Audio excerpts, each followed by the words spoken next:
Hello, faithful, and welcome to the 49ers Plus podcast. I'm Al Moriello, and this is your source for the most objective 49ers discussion and analysis. Today, we are going to be breaking down the NFL draft, which is 4 days away since I'm recording this on a Monday. We're going to be talking about the 49ers roster, a positional breakdown, and I'm going to be discussing positions that the 49ers will spend one or more draft picks on. We're going to discuss how many draft picks realistically the 49ers are going to make and how the first 10 picks play out can affect the 49ers draft strategy for the first 3 rounds and beyond. I'm going to discuss some permutations or combinations of positions and picks for the first 3 rounds, and then I'm going to give my final mock draft as we steamroll into Thursday's draft. So let's get right into it. It's draft week. It's 4 days away. I guess maybe technically 3.5 days away since I'm filming this on a Monday. And it feels like it took forever to get here, but also went awfully quick. And the amount of draft talk obviously has heated up the past couple weeks. A lot of crazy stuff you're seeing online or hearing on the radio or on TV, and it's been lying season for about a month. Anybody that says they have a source that they know what San Francisco is going to do, or anybody else, I think at this point it's a foregone conclusion that the Titans are going to take quarterback Cam Ward out of Miami. After that, it's really anybody's game. And you know, to me, if you are the Browns at 2, before we get into the Niners stuff, or the Giants at 3, to not draft a quarterback, let's say it's Shedeur Sanders, I think is highly illogical and a little bit ridiculous. Whether it's Abdul Carter or Travis Hunter from Colorado, I don't know if is it Stefanski that's the Browns head coach? I might be wrong on that. Or, Brian Daboll and Joe Schoen for the Giants. A quarterback or defensive end is not going to save their job, right? And I'm not sure if the Browns head coach is on the hot seat, but Brian Daboll is, as is Joe Schoen. And they brought in a quarterback, Russell Wilson and Jameis Winston. And they have, Tommy Chicken Cutlets DeVito as QB3 right now. But to me, if they were to go 5-12, 6-11 with Shedeur Sanders playing half the year and looking promising down the stretch, that may save their job versus going 5-12 or 6-11 with Russell Wilson or Jameis Winston, because there's no promise there. There's no future building in terms of a quarterback. And the same with Cleveland, right? Deshaun Watson's coming back from the Achilles. I'm not sure if they're even going to let him play. They signed Joe Flacco recently. They traded for Kenny Pickett. None of that gets you excited.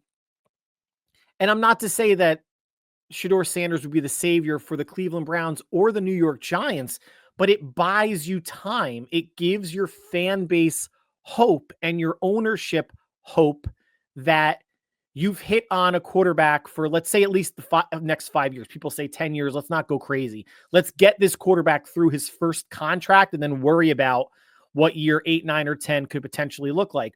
And this is what I've talked to friends about this. I'm just going to put this out there since we're a couple days away from the draft. Before the season started, Shedeur Sanders was basically the consensus number 1 pick in this draft, which means he would have had to have a terrible season, crapped all over himself at Colorado to not be a top pick or the number 1 pick. Had a good year in Boulder. He's having his number retired, which is ridiculous when you think of someone like Tim Tebow at Florida did not have his number retired there, but Shedeur Sanders is going to have his number retired, and Travis Hunter in Colorado. I mean, they did have big hands in turning that program around with Deion Sanders obviously coming in as head coach. But everybody knew going into last college football season that Shedeur was 6'1". Everybody knew going into it he didn't have a big arm. Everybody knew going into it that he wasn't a scrambler. And he reinforced all that stuff, not in a bad way, not in a good way, just yes, this is who he is.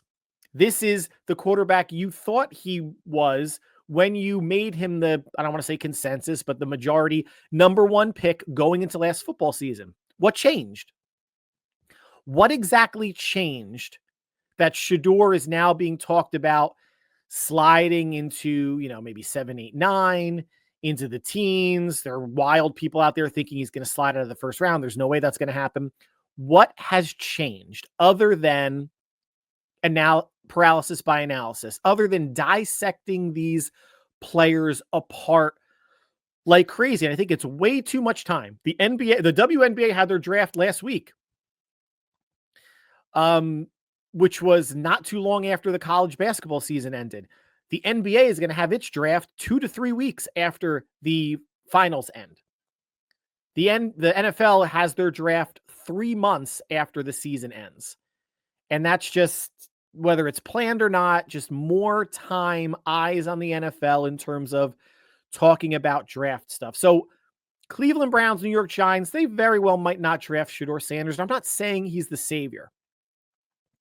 But if they think that they're going to be able to trade up because Shedeur's slipping, or they want to trade up for Jackson Dart, another quarterback out of Ole Miss, they have to be willing to find a trade partner who's okay with trading out of the first round altogether. The Browns and the Giants do not have a second first round pick. If they had a later first round pick, early 20s, maybe then you can see that draft capital being enticing enough for a team to move down 10 spots.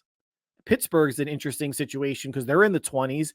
They could potentially move up to get Sanders, or to move up to guarantee that they get Dart, since their quarterback situation is abysmal as well. But for the Browns and for the Giants, if you don't have the quarterback, you really don't have anything, unless you have a historically good defense like the Bears in 85, the Ravens in 2000, the Legion of Boom in the early 2010s. And the NFL makes it nearly impossible to play that way now, with all the rules favoring the defense. So just food for thought. We'll see what the Browns or Giants do. Shedeur getting drafted obviously helps the Niners. We're going to get into that in a second, but that was my 30,000-foot view of at least the top 3 picks. A lot of it, things that you guys know already. Now we're going to go over positions, and this is a lot of stuff that I know you guys know, but I just want to break this down and talk about positions that I think the Niners should or will use a draft pick on. So we're going to go through the 53-man roster. We're going to go through actually positional. They have more than 53 people on their roster. And I'm going to explain why the Niners should or should not use a draft pick for each position. So I'll start at quarterback. Brock Purdy, Mac Jones, and Tanner Mordecai. They have 3 on the roster. Purdy's not going anywhere. There's like ridiculous. Even yesterday I was reading, and granted it was by Grant Cohn, who is just an absolute troll. That's his shtick, about the Titans maybe trading for Brock Purdy, the number 1 pick, or they draft Abdul Carter, the D-end out of Penn State, and maybe with their second round pick and more, they trade Purdy. It's so ridiculous what people write or post for engagement. And I clicked on it because I'm like, I think this is Grant Cohn. And it was his typical shtick where he makes things seem a lot worse than it is. And obviously there was radio talk the past couple of weeks about the Steelers should trade for Purdy to solve their QB issue. Wouldn't be a bad idea for the Steelers, but the Niners are not going to let Purdy go. The Niners are not going to trade Purdy to sign Aaron Rodgers for $10 million. They're not going to hold Purdy for under $50 million a year. They're not going to hold him hostage or ransom. Purdy's going to make in the 50s. He's worth in the 50s. His production, his wins, his playoff record, his stats, everything says he is a top 10, top 8 quarterback statistically, and he should be paid as such. I do not think the Niners should use a draft pick.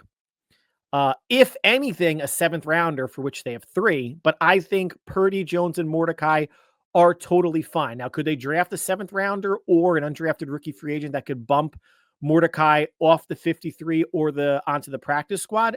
Sure. And maybe have drafting a rookie to become a long-term backup, since Mac Jones is signed for 2 years only. Sure. But I think the decision also has to be made. I don't know if they're going to make it now or anytime soon, is how many quarterbacks are they carrying on the 53? If you're spending a 7th round draft pick on a quarterback, then you're going to have 3 quarterbacks on the 53. I would imagine. I think they can get by with just Purdy and Mac Jones on the 53 and Mordecai on the practice squad. Because if you're down to Tanner Mordecai or any third string quarterback, you're not going to win that game, and you're probably not going to win many other games. Now, this is the team in 2022 that bucked that trend with Brock Purdy, but do we really think you're going to find lightning in a bottle twice? I don't think so. So I would say no to quarterback. Fullback, they have one, Kyle Juszczyk. No, they're not. They're not drafting a fullback, guys. Running back, they have 4, Christian McCaffrey, Isaac Guerendo, Patrick Taylor, who re-signed, and Israel Abanikanda, who was a mid-round pick for the Jets 3 seasons ago. This being his last season on his rookie deal. The Niners signed him off the Jets practice squad the last month of last season. This I'm going to say maybe. I don't want to say I'm higher on Patrick Taylor than most, but it was interesting to see what he got in a full game rep situation against the Cardinals, going for over 100 yards. He's nothing spectacular, but what running back 3 is. I am, and I've been on record saying I'm intrigued by Israel Abanikanda. We're not sure what he is. I've seen some highlights, some tapes, and of course, highlights are going to be just that, the highlights. I've read scouting reports from multiple people. Has speed, has good size at 5'10", 210. Built more or less like Christian McCaffrey, maybe a little bit bigger. Not a blazer like Isaac Guerendo, has decent hands, can pass protect. And if he was a 4th or 5th round draft pick this year, I maintain the fandom would be going nuts for him, saying, oh, forget Patrick Taylor. He could be the backup to McCaffrey. He could supplant Guerendo, all because he'd be the shiny new toy, the shiny new object as a draft pick versus a relatively, I don't want to say highly touted draft pick, but a mid-round pick a couple of years ago that didn't pan out for the Jets. Or he really didn't see the field for the Jets for whatever reason. Israel Abanikanda is in play for me to be running back 3, or if they keep 4, running back 4. But I'm going to say, I'm not guaranteeing Israel Abanikanda makes the roster. In no way, shape, or form am I saying that. I'm saying the hypocrisy of the situation is, if this same player was coming out in this draft class and was drafted in the 4th, 5th, hell, even 7th round, maybe even an undrafted rookie free agent, people saw his tape and read draft profiles, they would be super high on him, almost guaranteeing he'd be making the roster and possibly the backup to CMC. And that's a little bit of a stretch, but you know how ridiculous fans work. I'm going to say maybe, but remember, whoever you're drafting, you're bringing in as running back 3. You're drafting someone to bump Patrick Taylor off the roster, who plays special teams and has shown to be adequate as running back 3. Therefore, you're not spending an early-ish, mid-round-ish pick on a running back. At the earliest in the 5th round, I'd be more comfortable in the 7th. I'd be totally fine with an undrafted rookie free agent. Look at the success with Matt Breida and Jeff Wilson and Raheem Mostert, who was an undrafted rookie free agent, I think by the Bears, or maybe the Saints, however many years ago, but then actually found his way with Kyle Shanahan and the Niners. San Francisco does not need to spend significant or even decent draft capital on a running back, because remember, whoever they draft, unless they get stupid and draft someone in the 2nd or 3rd round, which I can't imagine they will, whoever they draft is going to be battling for running back 3, which means this running back needs to have special teams ability also. So it is not, and the way that Kyle plays running backs, we know it's a one-man show. It's going to be McCaffrey 90% of the time. Unless he gets hurt, then it's going to be Guerendo 90% of the time, unless he gets hurt. They do not platoon running backs. They're not going to go deeper than Guerendo really in any game unless there's injury or they're blowing a team out. Tight ends, there's 5 on the roster. Behind George Kittle and Luke Farrell, those are the 2 locks. You have Jake Tonjes, Braden Willis, and Mason Pline. Yes, they're going to draft a tight end. No, I don't think it's going to be someone in the 2nd, 3rd round. I can see maybe a 4th or 5th rounder on there. They need a viable tight end 3. Kittle is the blocker and the receiver. Luke Farrell is more of a blocker. I think they need someone who is a receiver but can also block. Jake Tonjes could still, beat out a rookie for that 3rd spot on the roster. I think Braden Willis is destined for the practice squad at best, and Mason Pline as well. I know there's been a lot of are a handful of tight ends that have been mocked to San Francisco. And I think a 4th or 5th round would make sense for a tight end. I do think the Niners, and I don't want to say need to find the heir apparent to George Kittle, but they've swung and missed with Braden Willis, with Cam Latu. They, I don't know why it's more difficult for the Niners to find a tight end when the Chiefs have like 4 on their roster and they all get, relatively decent playing time behind Travis Kelce.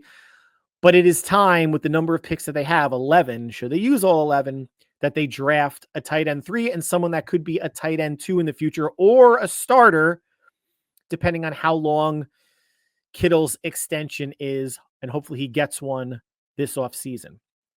So let's talk O-line. Tackles.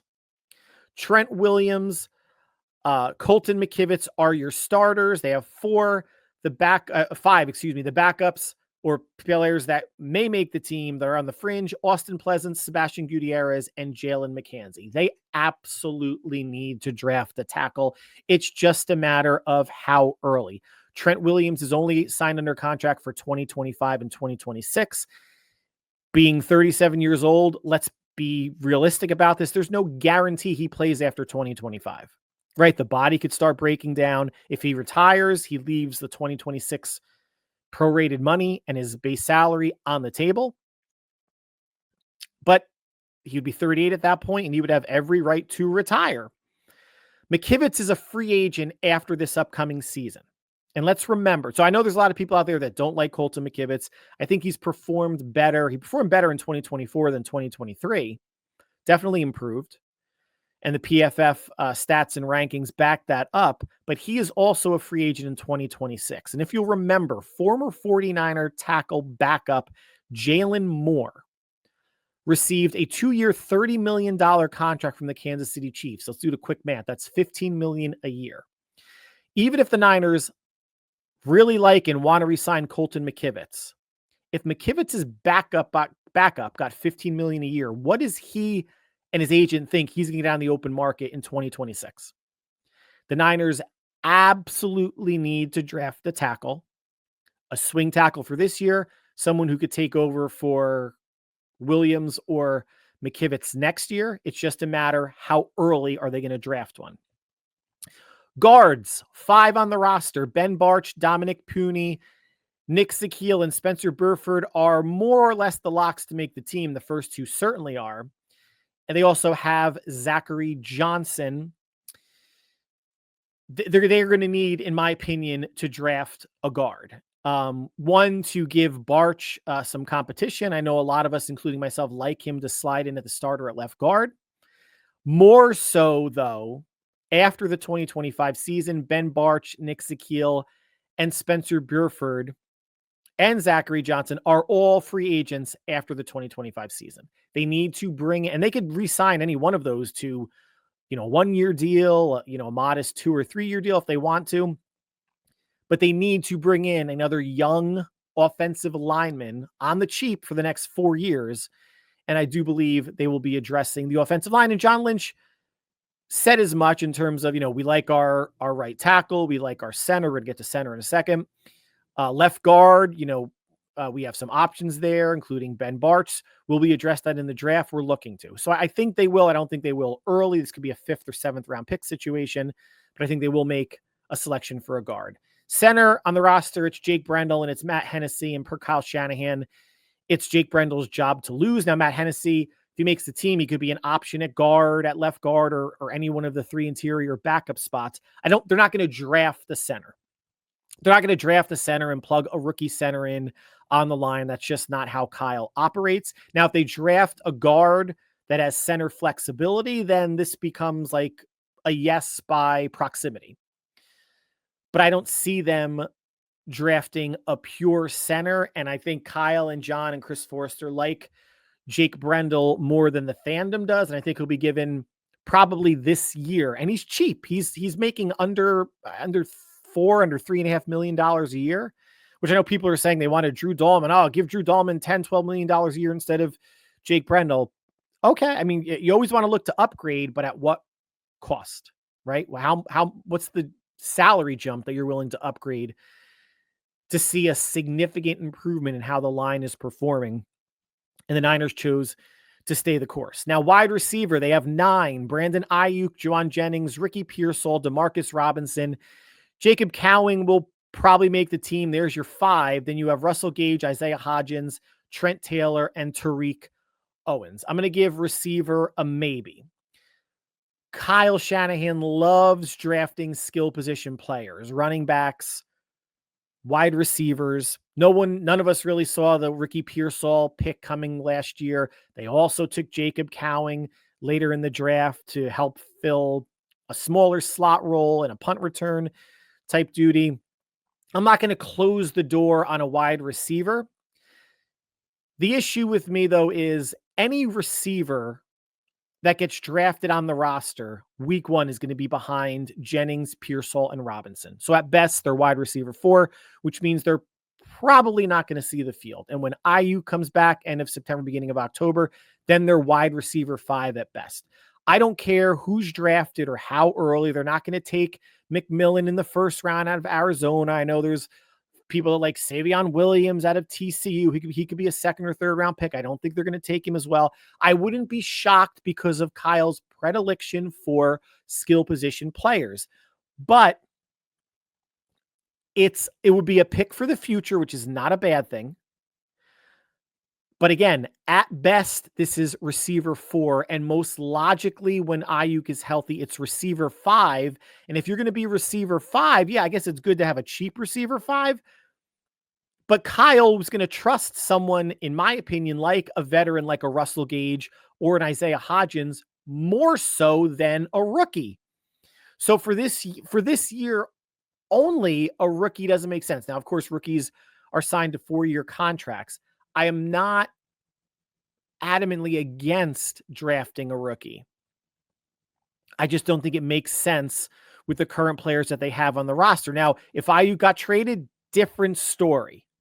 Although your top 3 would still be Pearsall, Jennings, and DeMarcus Robinson. So you would still have your rookie is no better than number 4. But I could see how then you would maybe want to spend maybe a 3rd round pick on a receiver that could eventually be a starter, especially knowing that Jauan Jennings is on the last year of his deal. And who knows if they're going to wind up extending him or not, the way the wide receiver market, like all markets, has exploded. So we're going to say maybe to receiver. Defensive end, 8 on the roster. Bosa, Yetur Gross-Matos, Sam O, Robert Beal are your more or less locks. And I would really say it's only Bosa and Yetur Gross-Matos are the locks. Then you have Drake Jackson, Alex Barrett, Jonathan Garvin, and Taron Jackson. They are absolutely drafting defensive end. They might draft 2. They're going to carry no more than 5, and it's a possibility that they carry 4 on the 53-man roster. Bosa, Yetur, definite. I think Sam O is looking good. Robert Beal, if they draft 2 DNs, could be on the way out. Hasn't shown much. I know he had a great, they call it a get the F out time or get the F off time, speed off the line of scrimmage, off the snap. But that hasn't translated really into anything. We're not betting that Drake Jackson, we shouldn't bet anything on Drake Jackson coming off of the knee injury. He missed the last year and basically a half with that knee injury. And Alex Garvin, just a practice squad guy. I'm sorry, Alex Barrett. Jonathan Garvin, practice squad guy too, but has played in the league, has his Taron Jackson. They have numbers, but they're going to add at least 1 to that. Again, it's how early, and if they add 2, how early and how late will they make those picks. Defensive tackle. They have 4, Evan Anderson, Jordan Elliott, Kalia Davis, and Kevin Givens. Yes, they're going to draft a defensive tackle. They're going to draft 2. Some people have them drafting 3 or more. I think that might be excessive given how the Niners might not make 11 picks in total. They might make less than that. But yes, they are absolutely drafting 2 tackles. Anderson's on a 1-year restricted free agent deal. Jordan Elliott's on the last year of his deal. Kalia Davis and Kevin Givens. All 4 current defensive tackles are on 1-year deals. So if you want to say, they should draft 3 or 4 to replenish everybody, that's not how this works because they could re-sign people. 2 is a good number. There's probably going to be an undrafted rookie free agent defensive tackle. There's probably going to be a veteran after the draft, during cuts, during the summer. Maybe they trade for one or in final pickups. Guys, they are not carrying more than 5 defensive tackles on the roster. So if you draft 2, that means you're pushing one of these 4, Anderson, Elliott, Davis, or Givens, off the roster. So you're going to have 30% basically of your D tackles being new. And I do think with the issues on the D line, the run defense, Nick Sorensen, the scheme in general, they opened up 2024 with 8 defensive linemen, 4 D tackles, 40 ends. This year they should go 10. 5 D ends, 5 D tackles. You're going to have a D end or 2 on the practice squad. You're going to have a D tackle or 2 on the practice squad, which is great. But I think that's an area that they need to go heavy because of the issues that they had on the line last year. Now, linebackers, 7 on the roster. Fred Warner, D. Winters, and free agent Luke Gifford brought in. Those are your 3 locks. Then you have Tatum Bethune, Curtis Robinson, Jalen Graham, and Deshaun White. They're absolutely going to draft a linebacker. Now, John Lynch came out and said, well, maybe the starter, the answer's on the roster already. It could be D. Winters. Got banged up a bit last year, was in and out of the lineup. Curtis Robinson's coming off of an ACL. I'm not sure if Tatum Bethune or Jalen Graham is really starter material next to Fred Warner. And they could always go the veteran route like they were trying to do last year in the summer when they looked at Eric Kendricks, who then signed with the Cowboys, and then obviously settled on Devondre Campbell, which was an absolute disaster. They're going to draft a linebacker, possibly as early as the 2nd round, although I wouldn't. But a 3rd or 4th round linebacker that has starting potential, that maybe you have Winters start or Robinson if he's healthy. Luke Gifford's been a starter. He's was a starter with Tennessee or got, a lot of snaps at the very least, more for special teams, but he could be an option early. And then a rookie or someone like Winters or Bethune or Robinson takes over. They generally carry 6 linebackers. I would bump it down to 5 this year because, again, I think linebackers, you can keep 1 or 2 on the practice squad, and that's not a wildly difficult position to plug somebody in, especially if it's linebacker 5 or 6. It's basically a special teams linebacker anyway, if you're even active. So, yes, they will draft a linebacker. Cornerbacks, they have 9 on the roster. Demo, Renardo Green, Trey Brown from the Seahawks, Siran Neal, they signed a 2-year deal from the Dolphins, mainly for special teams. To me, those are your 4 locks. So there are 2 spots max open. Other corners on the roster, Darrell Luter, Trey Avery, Trey Tomlinson from the Rams, and Chase Lucas.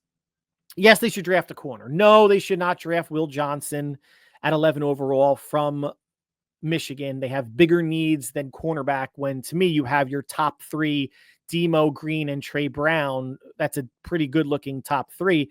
But I think starting as early as the 3rd, and they have 2 third-round picks, or the 4th, they also have 2 fourth-round picks, a rookie can come in. So now they have Demo for multiple years. They have Renardo Green for multiple years. Siran Neal for 2 years. Darrell Luter has 2 more years on his contract if he makes the team. Bringing in a rookie on a 4-year deal brings in obviously more youth, but it brings in a body that is under contract and hopefully obviously a player that is going to perform for you, even if it is as the dime corner, the number 4 corner.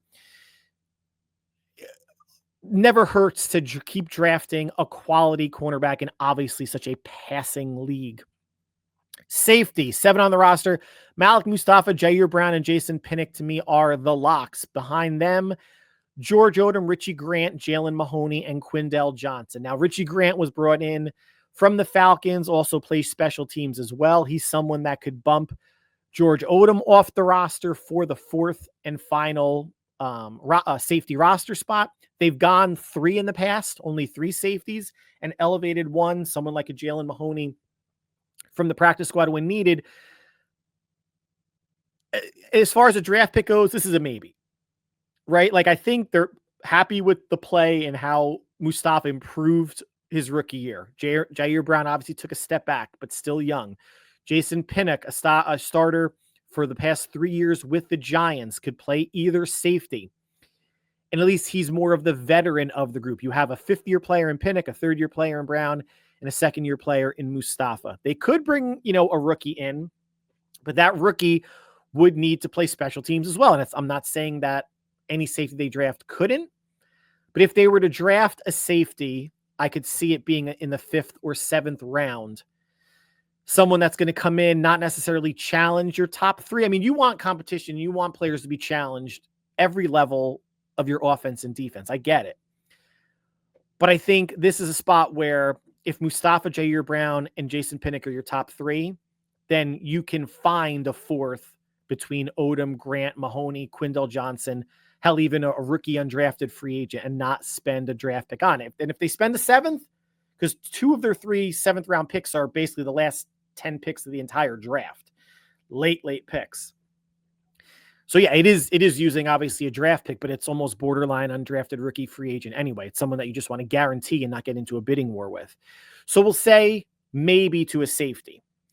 So when you're looking at my yes, no's, and maybes, and San Francisco has 11 picks right now, I have 3 positional yes picks: tight end, tackle, guard, defensive end, D tackle times 2, linebacker and cornerback gets me to 8. 3 maybes are safety, running back, and wide receiver. That is how I would potentially construct the roster if the Niners are going to use all 11 picks. Potentially. I don't think they're going to. You obviously want to take into account best player available. You don't just want to draft for need. Really, in any pick, you want that intersection between best player available and need. And later on in the draft, with 3 seventh round picks, if they keep them, those you could take swings on, right? Those could be your high potential, high floor type of players that you wouldn't maybe take a risk on earlier in the draft. But even though, I have 8 yeses and 3 maybes and the Niners have 11 picks, I still don't think the Niners are making 11 picks in the draft. They have a much, much better chance of trading up than trading down for more picks. There are content creators, people out there in the media like a Larry Krueger that thinks the Niners need a 15 or 16 person draft class. Larry, this is not an expansion team. 15 or 16 rookies are not going to make this team. I don't even think 11 rookies are going to make this team. When I'm going to share a mock draft in a little bit, I don't do trades in mock drafts. Actually, I shouldn't say that. I have traded down from 11 to like 14 or 15. And then under the terms of the trade, I took picks in 2026, right? Instead of getting more picks this year, because I don't believe it's going to be that they're going to be getting more picks this year and making 11 or more picks. They might trade down once, get more picks, and then trade up. Again, like get more ammunition to trade up when they want to. I don't think they're going to trade up in the first round. I know there's some rumblings that they may want to trade up to 4 for Abdul Carter. I think the Niners are either going to stay where they are or trade down. And I don't think when it's all said and done, come Sunday morning or Monday when people are handing out draft grades, that there will be 11 rookies selected in this class. I think 8 or 9 is more realistic. It's interesting how the first round is going to set everything up for San Francisco because they're outside the top 10 at 11. The way I look at it is this: if defensive tackle Mason Graham from Michigan drops, he should be their pick. Defensive tackle is their biggest need. He is the best defensive tackle on the board. It should be a no-brainer. If offensive tackles Will Campbell from LSU and Armand Membu from Missouri are there, the Niners have to think long and hard about drafting one of those two, and things get interesting because it's a great future pick for what I listed earlier about McKivitz being in the last year of his deal. He's going to get more on the open market in 2026 than San Francisco is going to afford or want to pay. And we don't know Trent Williams' future at 37 years old. We just don't. And they have no current swing tackle on the roster unless you like Austin Pleasance.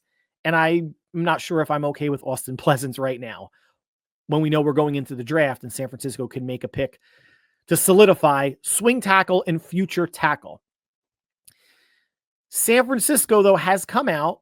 Chris Forrester has said it. Kyle Shanahan hasn't overtly said it, but it's basically spend higher picks on players that score touchdowns. Now, that doesn't mean they're spending pick 11 on a receiver, running back, tight end, none of that nonsense. Tyler Warren, Penn State, Ashton Jeanty, no. Tetraon McMillan from Arizona, no. These are all knows for a variety of reasons that I'm not going to get into, other than common sense. They don't prioritize the O-line the way that maybe some other teams do, right? They traded draft picks and gave a huge extension to Trent Williams. Aaron Banks, who's now gone, was a second-round pick. They've spent draft picks on Colton McKivitz and Spencer Burford and Nick Sakiel. They've Jalen Moore also, who's gone and got a nice, ridiculous, pay bump from the Chiefs. They've spent draft capital. It may not always be top 3 picks or top first 3 rounds picks, but they've spent it. And you go to see, you can't pay everybody. It's impossible. This is not Major League Baseball or NBA, even though they have a soft cap. You need to make positional sacrifices, and the 49ers have decided the O-line is a place where they're going to try to, you spend on a left tackle, you get a veteran center in there, and if you can hit on a draft pick like they did on Dominic Pooney, then you kind of work around that. You fill in a spot at left guard with a Ben Barch and a Colton McKivitz. Remember, they did spend a first-round pick on Mike McGlinchey. Didn't get a second contract, but they spent a first-round pick on him. So they've tried. The other inflection point or inflection players in the first round are Shedeur Sanders and Ashton Jeanty. If either one of those players are available at 11, San Francisco should really consider trading down, because there's going to be teams that are going to want to trade up. Shedeur Sanders should not fall out of the top 10. I don't think Ashton Jeanty should fall out of the top 10. But if they fall and they are there, the Niners could get, and I wouldn't drop out of the teens. I wouldn't drop into the 20s, but dropping down, say if it's someone, 15, 17, 18, and then you can pick up picks again next year, or you want more picks this year, knowing that you're going to move back up the draft board later on. Okay.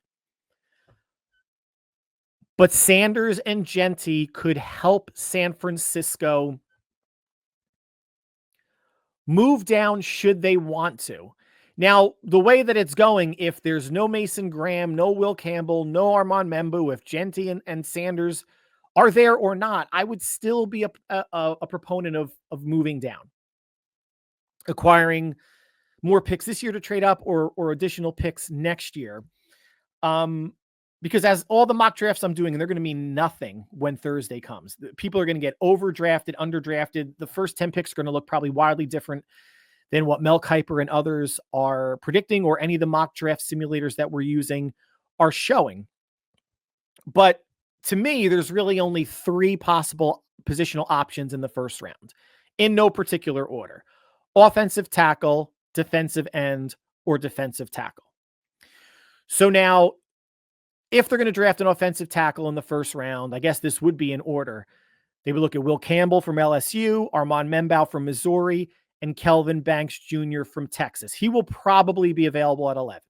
How much they like him or how much they are comfortable spending, a top 11 pick on an offensive tackle, who knows? But those would be your options.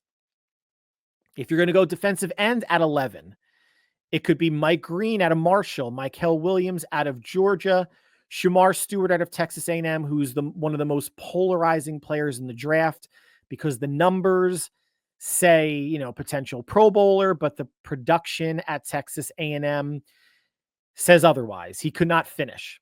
And people are saying that that's a coachable trait. Anything on the defensive line is coachable, right? Hand usage, moves, bull rushes, power moves, feints, finishing.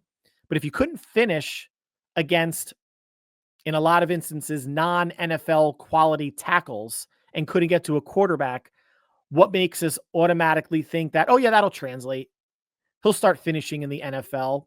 Maybe opposite of Nick Bosa. Maybe that helps. But he had Nick Scourton on the other side of him at Texas A&M, and he was the better defensive end from a production standpoint. But those are the 3 defensive ends you're going to look at if you go DN first, or you go D tackle. If it's Mason Graham that falls to you for Michigan, he's the pick.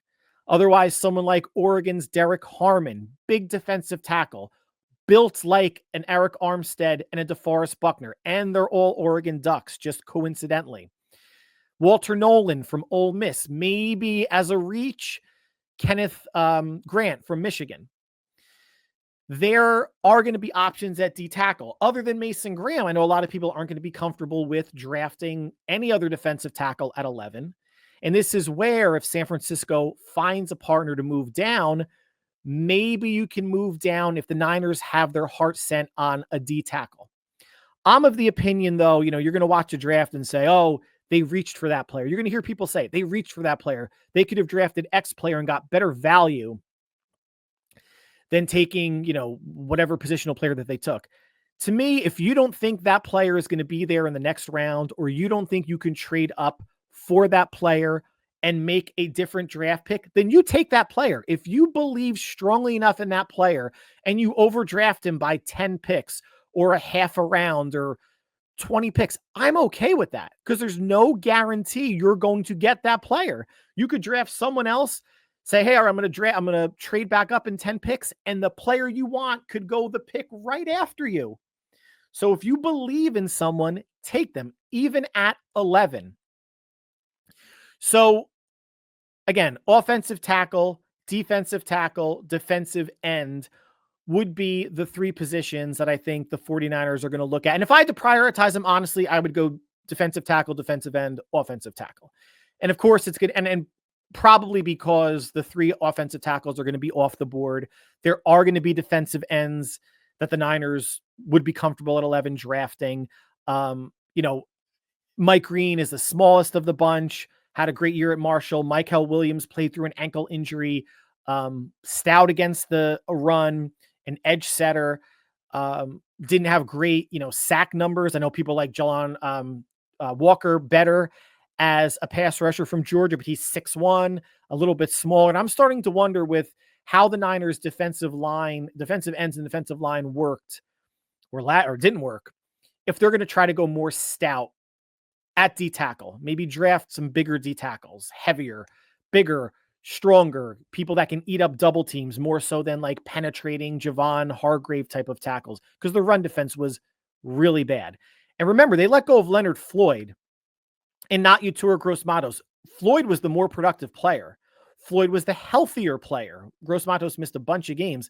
Floyd was the older player, okay, but he was still, and I think he was like 6'3", 240, 242, which is heavier than a lot of us listening, but he's not a 260, 265, 270 pound end like a Nick Bosa or Yetur Gross-Matos. So I wonder if even the profile of a D end that they're going to be looking at is going to be someone that could not only rush the passer, but can hold the edge as well, knowing that just up and down the board, the run defense was not good.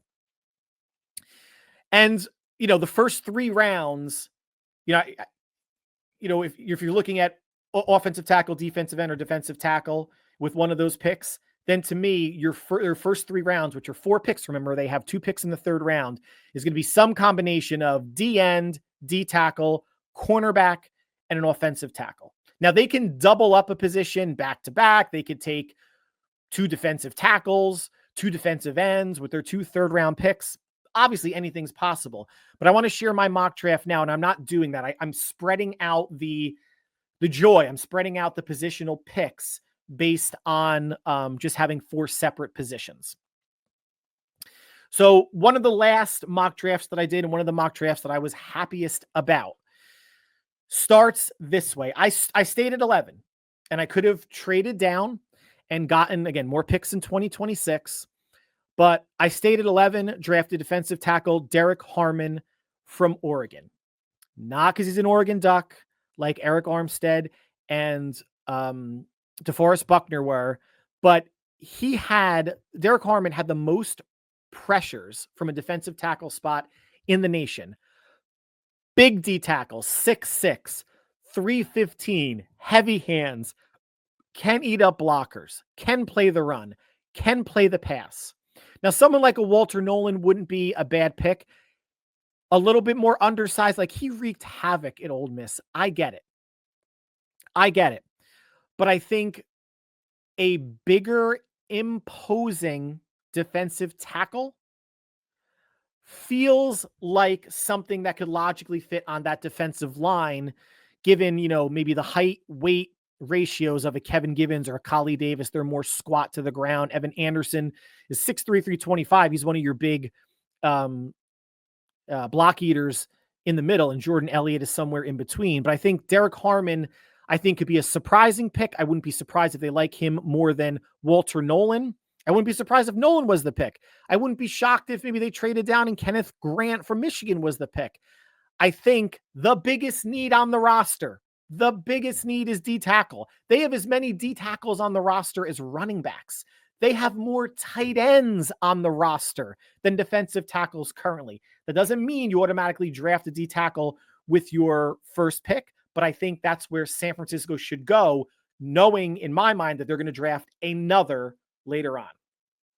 Round 2, I went defensive end Landon Jackson out of Arkansas. Biggest defensive end, 6'7", 270. Again, what I said earlier, I'm wondering if the draft profile of a D end is changing. Now, Landon Jackson, good last couple of years at Arkansas. For his size, he's got good speed. No one's going to confuse him with Mike Green in terms of speed off the line, but at his size, he can bend. He's bendy. Ankles, can get around tackles, is strong enough to go through tackles and hold the edge. I think he would be a really nice complement to Nick Bosa, but the Niners might not be done at defensive end in this draft should they have enough picks to hit all their positions and decide to go defensive end again.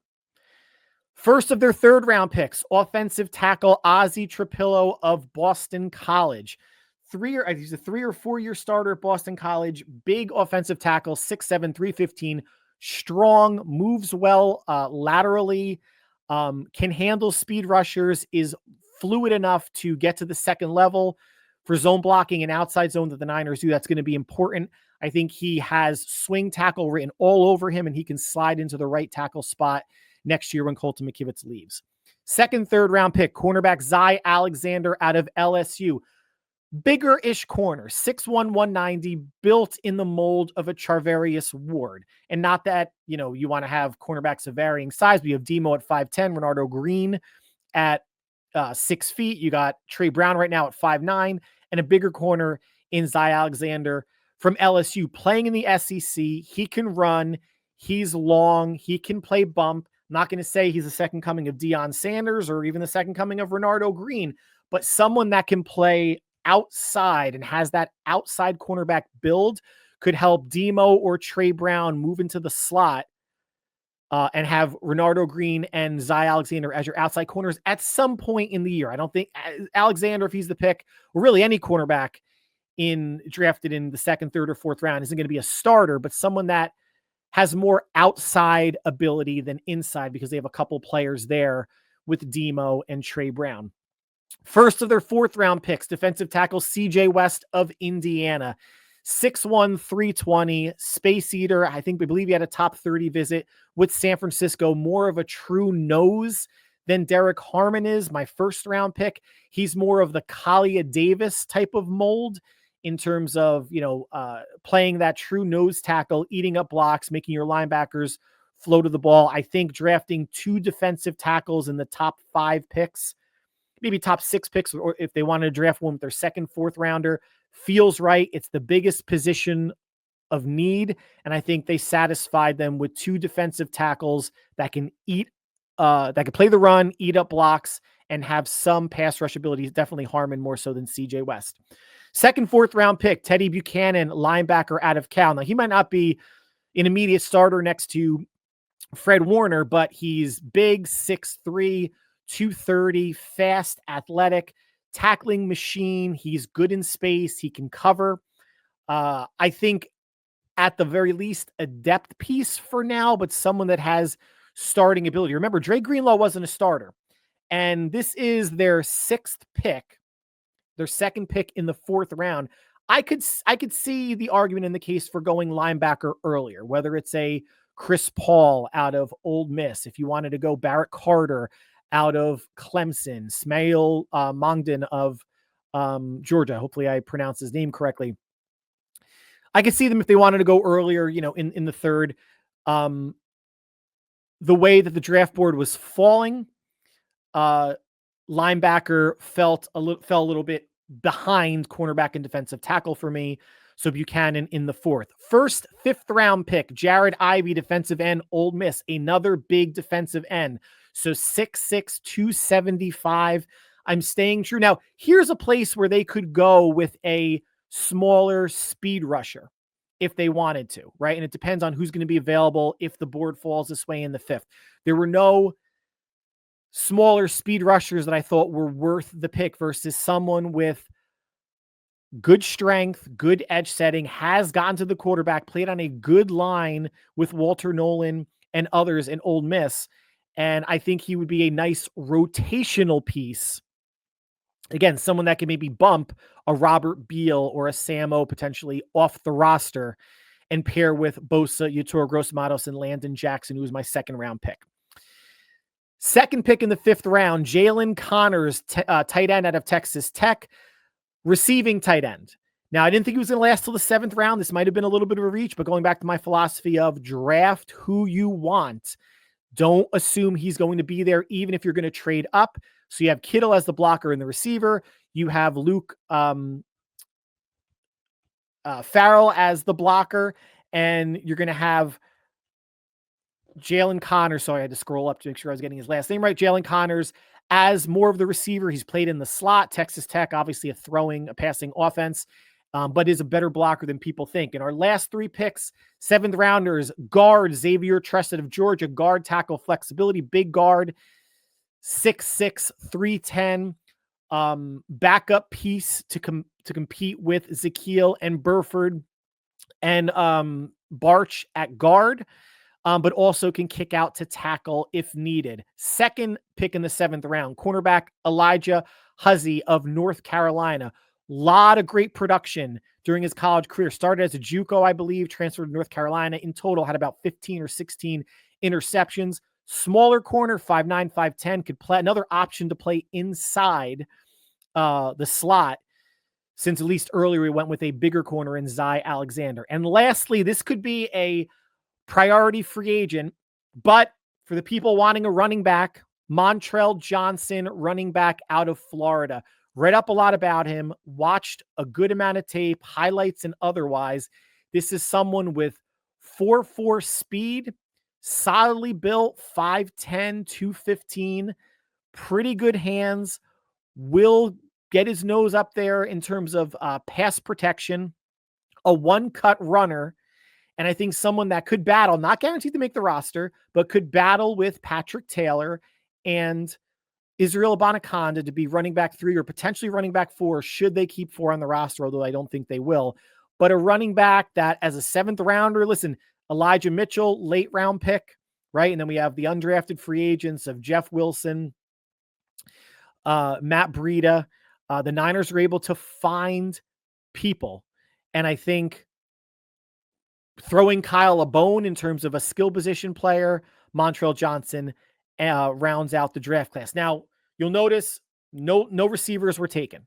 And I was looking at receivers basically once I got after the 3rd round, and there was no one there that I liked or thought would really make a difference for the team this year. And the draft is, again, it's not about this year. It's about this year and 3 years after. And you can't judge a draft class for at least 2 to 3 years out. But I think the receivers they have on the roster, with Ayuk staying, bringing in Demarcus Robinson, I have probably more faith in veterans like Russell Gage and Isaiah Hodgins than maybe other people do. But I think they are set at receiver, especially drafting 2 receivers last year in Pearsall and Cowing.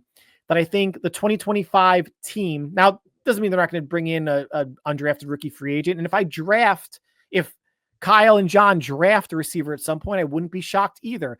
This to me is a meat and potatoes draft. 2 offensive linemen, 2 defensive tackles, 2 defensive ends. You're bringing in a tight end. You're bringing in 2 corners. You're bringing in a linebacker to potentially compete for a backup spot or a number 3 linebacker spot. This is a build the trenches and supplement areas that they know that they need strength and numbers. So with those 11 picks, I said it might be more realistic that the Niners make 8 or 9. If the Niners only made 8 picks, these are the positions I could see falling away. Running back, because I just don't think there's a huge need. And again, they could bring in 2 or 3 undrafted rookie free agents and see what happens. Second cornerback, so Elijah Huzzie. I don't think a second cornerback is an absolute need in terms of rookies. And a second defensive end. Getting 2 offensive linemen, I think, is a must. A tight end is a must. 2 D tackles is a must. 1 D end and a corner. So that's what I would drop away. A D end, Jared Ivey at D end, Elijah Huzzy at cornerback, and Montrell Johnson at running back, or who would fall away if the Niners were to make 8 picks, 8 or 9, like I am anticipating. So that concludes the podcast for today. Like always, I want to thank you for taking time out of your busy schedule to make us part of your listening routine. We are 3 days away from the draft starting, and being on the East Coast with the Niners having the number 11 pick, I'm at least guaranteed to stay awake for that. But I want to watch the whole first round just in case the Niners decide to trade back into the first round. I don't want to miss anything, but we are 3 days away. There is NBA playoffs, NHL playoffs on. Enjoy it. We may have first round reaction shows on Friday, or a first and second round reaction show on Saturday. Just depends on scheduling, kids, sports activities, work. But I certainly wanted to do a draft preview. Thank you again so much for watching. We are definitely not going to speak between now and the first round. So enjoy the first round, potentially the first 2 days of the draft. So enjoy it. We will speak again, and hopefully the Niners draft is another one similar to last year, of which Pro Football Focus had them ranked 4th out of all draft classes in 2024. If the Niners can get even a top 8, top 10 draft class, I think it'll go a long way to securing their status as favorites in the NFC West and making some noise in the playoffs. But whatever you're doing between now and the draft starting, stay happy, healthy, and safe. We will talk soon. Take care.